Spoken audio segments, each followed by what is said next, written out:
Noah. You know them. You know them. They've come to your chanting. Once in a blue moon. Yeah. Yeah.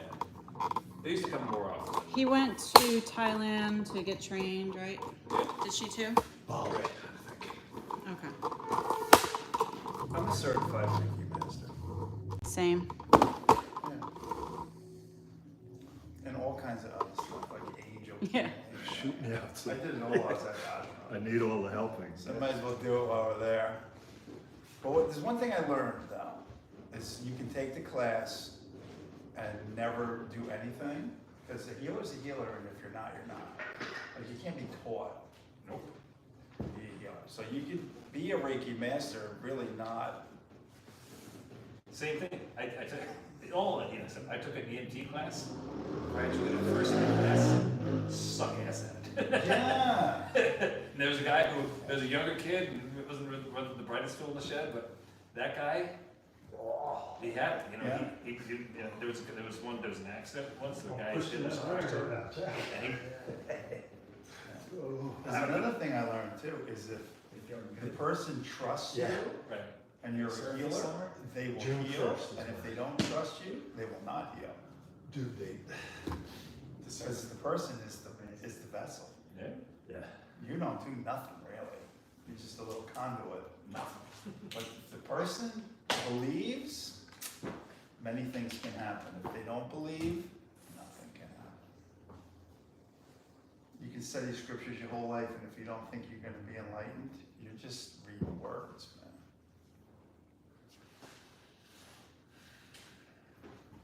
It's the first thing the guru asks. Do you think you could ever make it to enlightenment? And if you say, I don't know, they're like, next! Next. Come back when you have a definitive answer. I like the thought that the potential is there with my last breath to get enlightened. It's still there. Well, I believe that It's still there. we're all fully enlightened. Yeah, of course. We just tell ourselves that we're not. Of course, of course. So the voice is the thing that you have to get rid of, not the. The monkeys. You're already enlightened. You're done. You can't get any more God in you. Fair enough, yep. You can't fit any more. It's like the box is full, but the brain's like, not me, you know? So. Oh, the brain. Brains.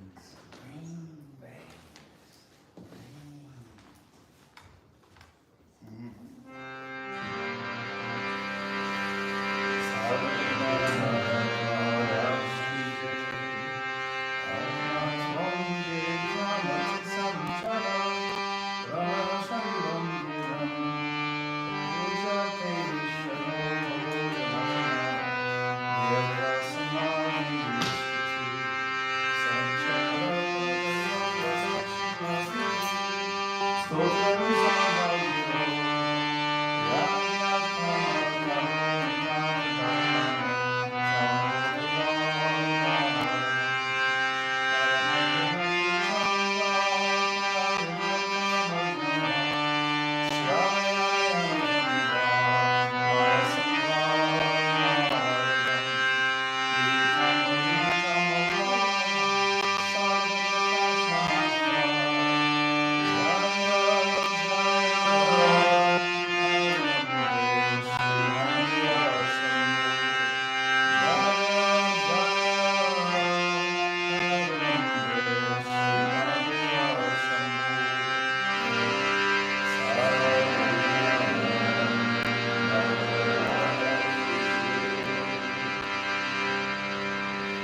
Sita's not here tonight, so we're going to use the electronic recorded drones.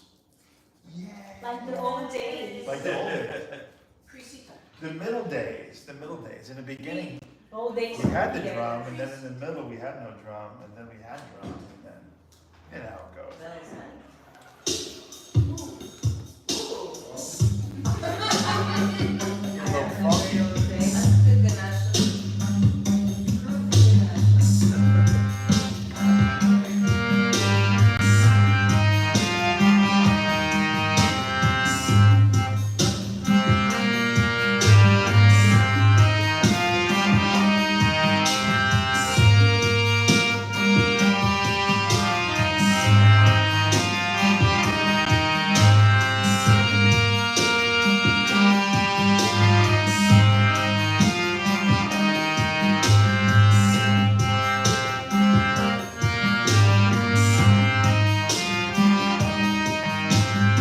You know, before we get too deep into it, I better turn my stuff off, because somebody will call, nobody ever calls unless you're in the middle of a chant. Ganesha, I call. And you're in the middle of a chant, it's like, hello. Oh, that's right, my sister does. She goes, oh, I forgot you're doing meditation. Now you just have to know how to use the phone. Here we go. We are now on airplane mode. Very important, the airplane mode. No airplanes can contact us right now. Don't worry, we're gonna get it together. I swear. It's coming, it's coming. It's gonna be fun. It's gonna party.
Party,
Shut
With great respect and great love, I welcome you all with all my heart. Namaste. Wow, that was good. Ganapati JJ. You just never know what the harmonium's going to do.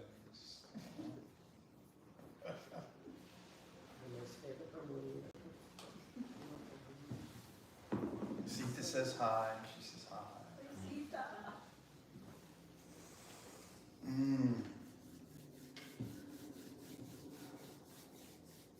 So the truth, this truth thing, right? A lot of truth out there, right? So the Guru says that the truth is in the silence. Like whenever we try to tell the truth to somebody and we use words, we negate the truth. Because the truth, the real truth, the cosmic truth, is love. And love is very difficult to define and or talk about and or convey to anyone. It's like trying to, because you know, love is like love. There's so many feelings that go along with love, right? Like we feel this and we like this person. But love is kind of a funny thing because you could fall in love with somebody and then 3 weeks later dislike them. Right? So love is a funny thing. But love itself, like the true essence of love, it has no character, has nothing attached to it. There's no body, there's no place, there's things that we can look at and then we feel love because of them. So when people come together and they see each other and they meet each other and they're like, oh my God, I love you so much. And the other person's like, I love you so much. Like there's this love thing that happens. But what happens is what we're looking at is the reflection of what's inside of us. The object has nothing to do with the experience we're having. But we believe that the object is the love. You got me? With me so far? Mm-hmm. So we believe that the object is the love, And then what happens is things fade, things change, and then the thing that we find so attractive and we love so much, it changes. Like we plant a tree and it's our favorite tree, and then the tree grows and it becomes big and it casts too much shade on our vegetable garden and we have to prune it and we cut it back and we don't like the way it was. You know, it's like so many things that go along with the attachment of love or projecting love onto something. But what really happens all the time is we project our inner being onto the object that we're seeing. With me, Kyle? Mm-hmm. Kyle knows what I'm talking about. Yeah. So spiritually speaking, right? I'm gonna go spiritual on you here because we're gonna kirtan, and I was reading about this today, and some notes that I took while I was taking this course years ago. That if we place love on objects, we are often left in remorse. We are often left confused, we are often left blind, and we are often left resentful. Because it's impossible for any object in the world to offer us enough love to keep us satisfied forever. It's impossible. It cannot do it. It doesn't have what it takes.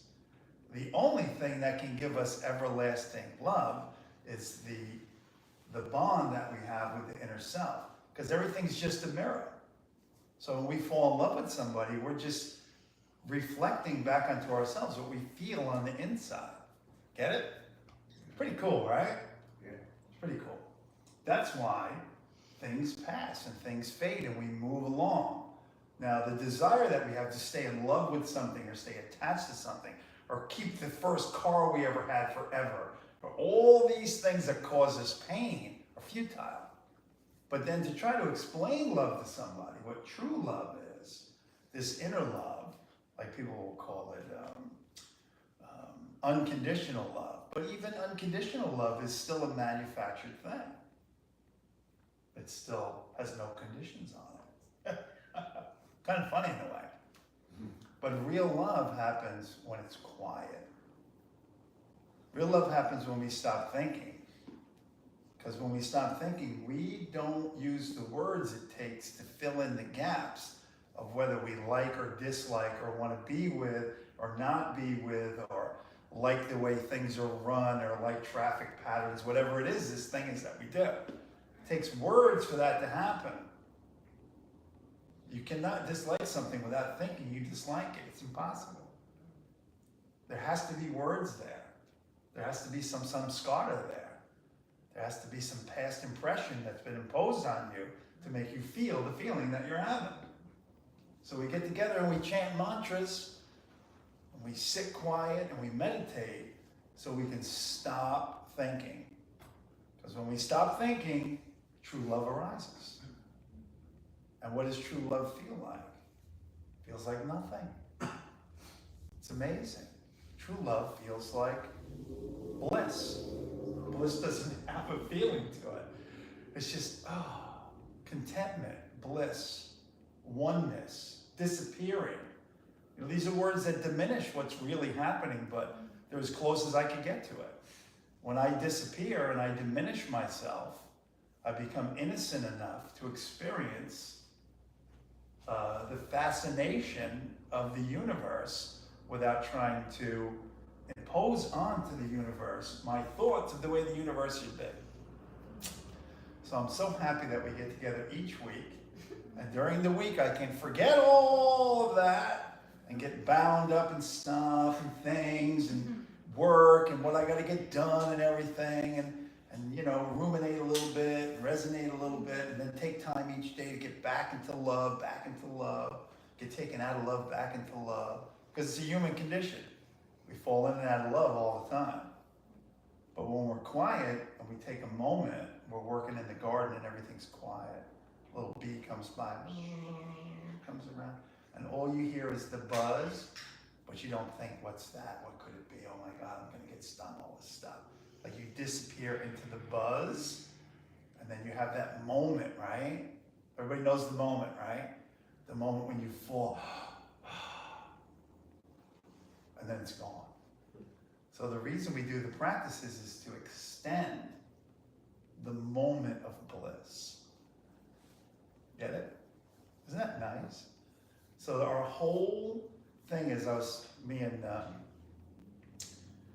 Vinny were talking earlier that we're already fully enlightened, right? We cannot be any more enlightened than we are right now.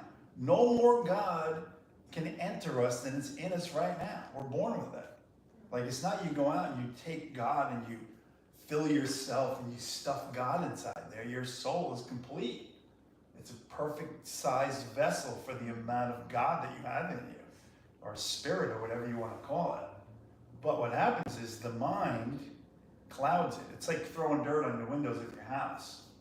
There's an outside out there, and there's an inside of your house. But if you go and look through dirty windows, you're like, the house is dirty on the inside. But it's not. It's nice and clean in there, but you can't see it. So that's why we do the practices, not to become more enlightened. It's to become less involved in ignorance.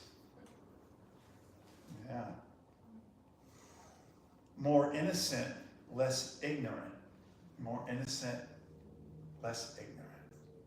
You know when a baby sees his hand for the first time and becomes fascinated with it? That's when you lose it.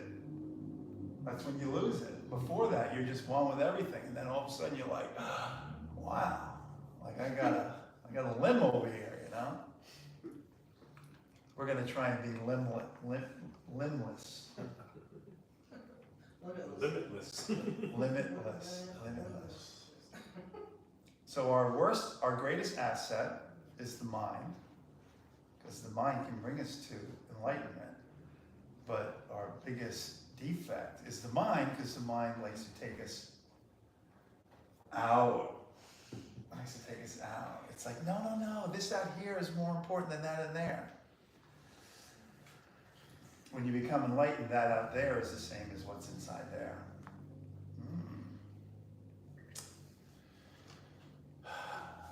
I think it was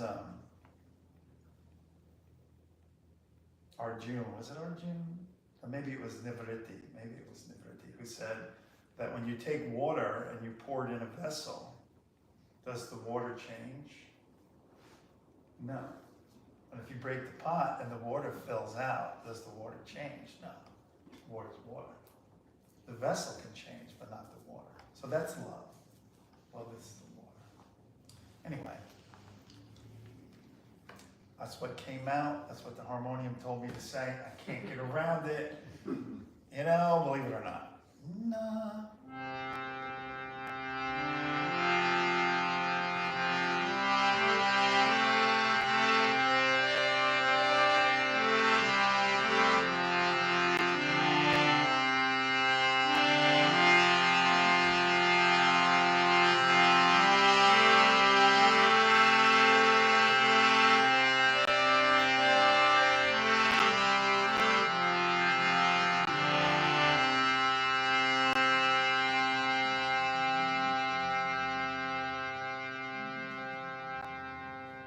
We're gonna chant that. Do you know the chant? Yeah.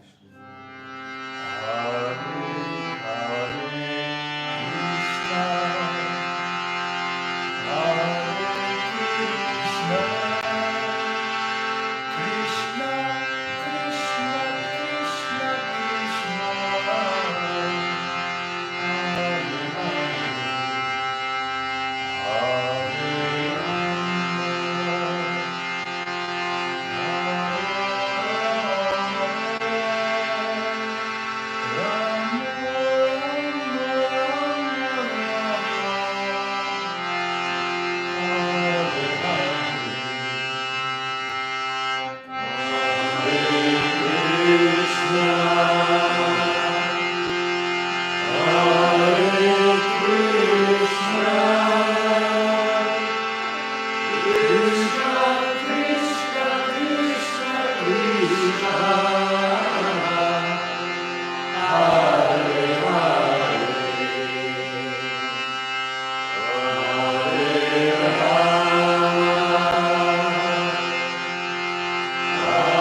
take a deep breath in. A long breath in. A deep breath in. Long breath. Deep breath in and raise your arms and stretch. And exhale. Deep breath in. And exhale. One more big one. Deep breath in. And stretch. And Om Namah Shivaya. Oh my God, that was so good. I think we gotta go to 2 hours. We gotta bump it up to 2 hours. Yes, oh yes. So you can have like a good half an hour meditation. Yeah. You know, 3 hours. How about 5? Just go for it. Just don't say anything, no one will know. Nobody will know. If I just kept chanting, we'd be I like, wouldn't know. that was a fast 2 hours. Leave your phone at the door. That was so good. Thank you so much. Oh my God, it feels so good. Mm.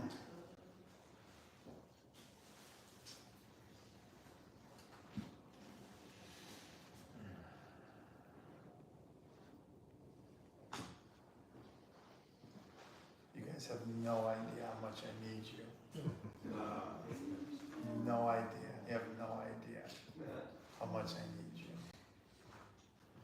Or maybe you do. I don't know. We need you to. It's so just. Mm. Oh, that's all you have. It's so good. It's just so good.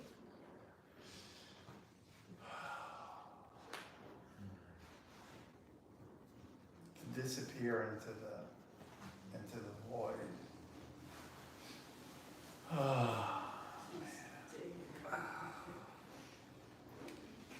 There's a great poem by Rumi, and Rumi says, you know, once we've found the friend, we wonder, where is everyone else? Where is everyone else? I'm glad you're my friends. Sadhguru Nath Maharaj ki jai. Best one ever. I can use your blankets. Yeah, you are. You're a lucky guy. Everything can go back in the closet if anybody doesn't mind. I don't know how else to say it. Put your shit away.